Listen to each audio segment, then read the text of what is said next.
Happy birthday. आपको याद था? आपकी सब बात याद है हमें। अच्छा जी। अच्छा सुनो ना बीवी, मिलना है तुमसे। वो मेन बस अड्डे पे जो मंदिर है ना, वहीं पीछे एक कमरा है। हाँ? वहाँ मिल लेते हैं आराम से। कमरे में क्यों मिलेंगे? अरे नहीं नहीं, तुम कमरे का गलत मतलब मत निकालो। हाँ? अपना जो होना है वो शादी के बाद घर पे ही हो जाएगा। तुम्हें जी भर के देखना चाहते हैं। तुम्हारे बिना सांस लेना मुश्किल होता है। पिंक रंग बहुत खिलता है तुम पे। आपको क्या लगता है हम क्यों पहन के आए हैं पिंक कलर? वो अच्छा, वो हमारे से। हाँ, और नहीं तो क्या। हमें प्यार हो गया तुमसे। आई लव यू बोल दे।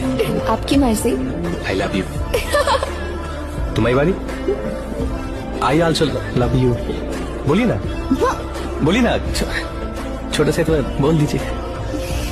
हम नहीं बोलेंगे। अरे जो बोलेंगे शादी के बाद ही बोलेंगे। चलिए ठीक है। लेकिन आरती एक चीज में गड़बड़ है। क्या? यार पैसे के मामले में लड़का में कंजूस लग रहा है। क्यों? कोई अपनी होने वाली बीवी को मंदिर में बुलाता है, इतने 5 स्टार होटल हैं वो बुक कर लो।